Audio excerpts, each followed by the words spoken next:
Hey, what's up guys, it's DarkArmedDuelist, and today I'm going to be doing a Noble Knight deck profile. So this deck is a really fun deck that summons, literally, Protect the King. You want to summon out your Sacred Noble Knight, King Artorgus, and then go for your opponent with a really big monster that has all sorts of different equip spells on it that gives it all sorts of different buffs to be able to OTK your opponent with it. But we also have a backup strategy now. I have found and formulated a backup strategy that if Artorgus gets destroyed and your opponent uses up all their resources to destroy Artorgus, I have a backup plan. I have a backup plan, and I will show you guys the backup plan in the deck. So don't forget to like, comment, subscribe. Tell me what you think of this video down in the comments down below, and let's get straight on into this. So we're going to be playing 3 copies of Noble Knight Madrot.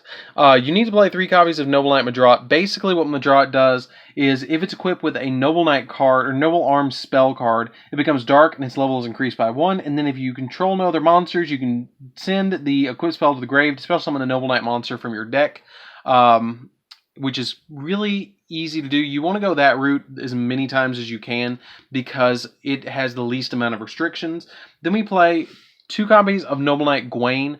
Noble Knight Gwaine is if you control a light normal monster, you can special summon this card from your hand in defense position, which is really easy to do because a lot of the Noble Knight monsters count as light normal monsters if they're not equipped with your like equip spells. Like for instance, Madrot. It counts as a normal monster when it's on the field and is treated as a normal monster. The other one is Boars. Boars is also treated as a normal monster when on the field. So the Gwaine is really good to have in your deck to be able to extend your combos. Then we play 1 copy of Noble Knight Dristan. Dristan is really good in the deck because when you control another Noble Knight monster, your opponent can out-target monsters with 1800 attack or less, except this one for attack. So it protects all your other Noble Knight monsters. And when a Noble Knight Arms card is equipped to this card, you can target 1 face-up card on the field and destroy that card. So it's really good to be able to just destroy 1 particular card. Then I play 2 of the newer Noble Knight cards. You play 2 of these because if a Noble Arms equip spell is equipped to him, you get to summon a token, which is really good to be able to link into a Zold. And then you can have special summon monsters from your extra deck, or you can have special summon monsters except for Noble Knight monsters for the rest of the turn, which is not a big deal.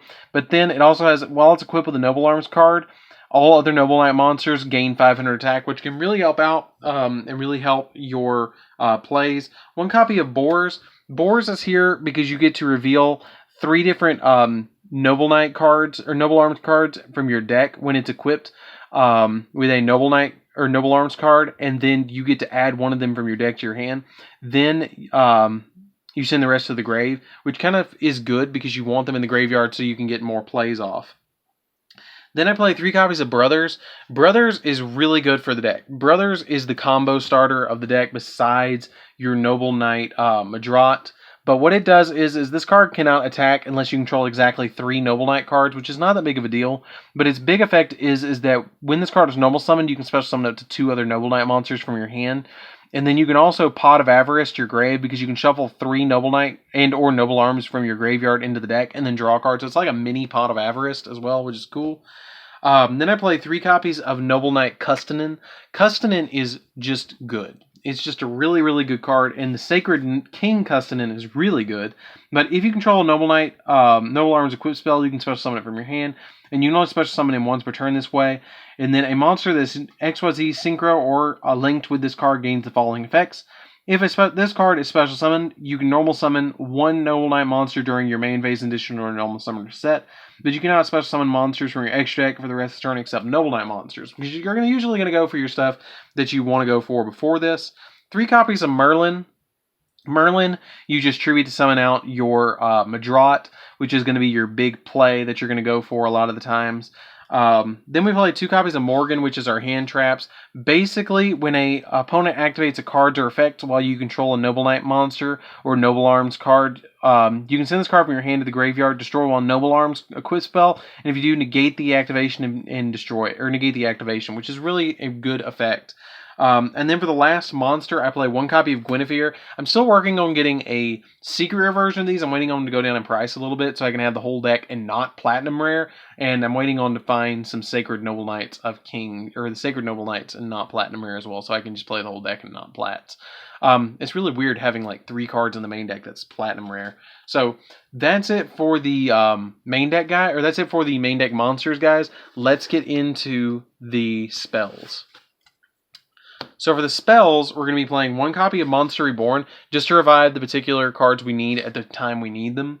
1 copy of Rhoda, because Rhoda really helps out being able to just add any of our Noble Knight level 4 lower monsters to our hand, which we don't play. I don't play Ektar anymore, and I don't play the Ignoble Knight Lancelin anymore either, because I just feel like they're kind of bricks. Like, Ektar is better because you can special summon Ektar by removing 2 from play, but it's kind of like, so why not? The next card that I play is the actual tech card that helps me have a plan B in the deck. Like, that's a lot of the times, and if you guys are Noble Knight players, or you're just getting into the deck, like, that's the big problem with Noble Knights, is Kaijus. Your Sacred Noble Knight Artorias gets destroyed, and then you have no backup plan to go from there, and you're trying to scramble, and I found something that if you can use this 1 card, it can save you. So comment down below and tell me what you think it is, and I bet you 9 will get you 10 that the majority of you will not get this card. So comment down below, tell me what you think it is, and I'll reveal it in 3, 2, 1. Here we go. I have not seen any other Noble Knight player play this, and they really should. That is 1 copy of Double or Nothing. Okay, so that is my plan B, or my Double or Nothing plan. So this deck really easily makes rank 4s, like really easy. So you can summon Utopia Double in this deck really easily. So why not play the Double or Nothing combo? All you have to do is overlay 2 of your Noble Knight monsters into Utopia Double. You get to add this from your deck to your hand, and then you overlay on top of this the Utopia. It goes to 5k, Double or Nothing activates, and then you swing at your opponent for 10k. So why not play Utopia Double in the deck? It's a really good card to be able to just OTK your opponent, and it really is an easy play to be able to pull off in this deck. So then we play 3 copies of Heritage of the Chalice. You get to add 1 Noble Knight and or a Noble Arms card from your deck to your hand. Or graveyard to your hand, and if a Noble Knight monster equipped with Noble Arms, equipped spell card to destroy a battle and send to the grave, all those cards in your grave, you get to add it back to your hand. So it's really important to be able to do that, because if you activate this first turn, and you add Madrat to your hand, and then you equip it with something, and then let's say your Sacred Noble Knight gets destroyed, you add this back to your hand, then activate it again, get another Madrat, use a Noble Arms on it, detach, destroy that, special summon another Noble Knight monster, overlay into Utopia Double, and then swing at your opponent for 10k. So off of this 1 card, adding it back, you can get Utopia Double. Then we play only 2 copies of Glory of the Noble Knights. I feel like 2 is plenty. With this, you're playing like 10 equip spells, because you get to target a Noble Knight monster you control and equip it with an equip spell from your deck that is an appropriate target.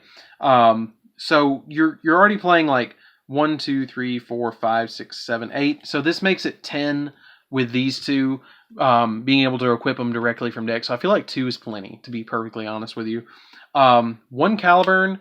Caliburn is just a good, basically you get to gain, it gains 500 attack, and then once per turn you get to gain 500 life points. Gallatin makes them go up by 1,000, so you need 1 Gallatin. 1 Clarent. Clarent's interesting. It's the new one. You equip it all into a warrior monster, and then you can pay 500 life points. Equip monster can attack directly for the rest of the turn. And then all the Noble Knight spellers are traps. Like, all of the Noble Arms share the ability that if this face-up card on the field is destroyed and sent to the graveyard, you can target a warrior Noble Knight monster you control and equip this card to it, which can really be awesome. Then we play 1 of Lancelot's Sword. Basically, this pops back row. The monster loses 500 attack, and if it does, you get to target a spell or trap on the field and then destroy it. Target 1 face up. Let's see, where is it? Loses 500 attack. You get to select 1 set card on the field and destroy it. Then we play Double Noble Arms of Destiny. This card is really good. You get to target 1 face up Noble. You can only control 1 of it. And then the monster that's equipped with this cannot be destroyed by battle or by card effects once per turn, or cannot be destroyed by battle or by card effects once per turn, which is really cool. And then I play 2 copies of Excalibur. This is the other card that I don't have. It's a super rare, but this card is really good. Equipped only to a Noble Knight monster, and it cannot be destroyed by an opponent's card effects. And then during your turn, except the turn this card was sent to the graveyard, you can banish it, and then target a Noble Knight XYZ monster you control and special summon from your extra deck 1 Noble Knight XYZ monster with a different name, which can be Custonin to Artorgus, or Artorgus to Custonin, or the normal Artorgus to Sacred Artorgus, or whatever you need, which can be really, really good. And that's it for the spells, guys. Let's get into the traps. So we actually do play a couple of traps in here, and I really hope you guys actually enjoy that double or nothing thing. So then we play 3 copies of Until Noble Arms Are Needed Again. You excavate cards from the top of your deck equal to the number of Noble Arms equipped spells you control, and if you do, you get to add one of them from your deck to your hand. Also place the remaining cards on the top or in any order. You can banish from your graveyard and accept the turn this card was sent to the grave, and then special summon from your deck 1 Noble Knight monster with a different name from cards you control. Or in your graveyard. So that's really good to be able to summon out. Like, usually the target is like Dristan, because Dristan is a one of, and you never have a Dristan in the grave or in your hand or on your field, because it's like a one of. So usually you're summoning your one ofs or boars or something like that, but you have to keep in mind that you can't special summon one that's in your grave or on your field. But this card's really good to be able to banish and then normal summon another one and then go into Utopia double. Like, that's really good to be able to do. So that's it for the main deck, guys. Let's get into the extra deck. So for the extra deck, we're going to be playing 2 copies of the Sacred King, which basically is the big beater of the deck. You're going to summon this really easily, but when this card is XYZ summoned, you can target up to 3 Noble Arms cards in your graveyard and equip them to this. You can detach a material from this card, then target 1 other monster on the field and destroy it. And if this card is sent from the field to the graveyard, you can target 1 level 4 or higher Noble Knight monster in your grave and spell summon that target. Then we play 2 copies of the normal King Artorgus, which is the one we're going to summon the majority of the time. When it's XYZ summon, you can target the same thing. You can target 3 in the grave, and then 3 with different names in your grave and equip it to this. And then you can detach a material and then target spell and traps on the field up to the number of Noble Arms cards equipped to this card you control and destroy them. Then we play 2 of the Custonin. Custonin is really good.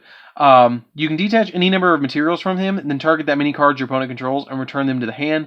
And if he's destroyed by battle or by card effect and sent to your grave, you can special summon Noble Knight XYZ monster from your extra deck, except another copy of himself. And if you do, you can attach this card from your graveyard to that monster. That's how you're going to usually summon Artorgus, is using Custonin.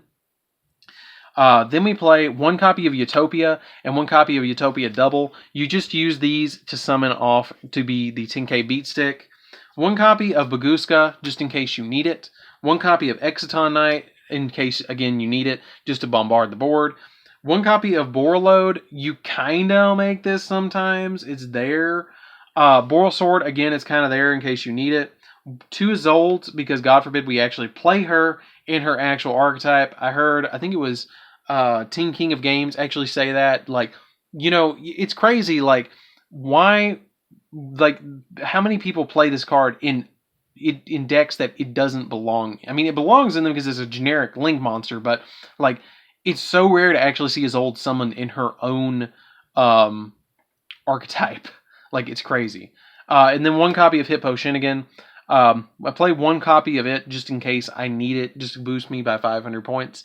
And it's something that comes up every so often. I don't use it all that often, but it's there for the Link arrows. You could get away with summoning another Isolde if you wanted to. So that's it for the deck, guys. I hope you enjoyed this one. It's a really fun deck, really easy to play. Basically, you summon Artorgus, equip it as many equipped spells as you can, and then OTK your opponent. Or if they destroy your Artorgus, you summon out your Utopia Double and go after your opponent. So that's it for the deck, guys. I hope you guys enjoyed this one. It's a really fun deck. It's really easy to build. And it's actually pretty cheap, to be honest with you, since nobody wants to play the Platinum Rare version. So see you guys in the next video. Don't forget to like, comment, subscribe. Hit that bell to the next time become part of the Notification Squad. And hit that subscribe button in the center of your screen so you guys can definitely become part of the Notification Squad and become part of the Dark Armed Alliance. I'll see you guys in the next video. See you around, guys.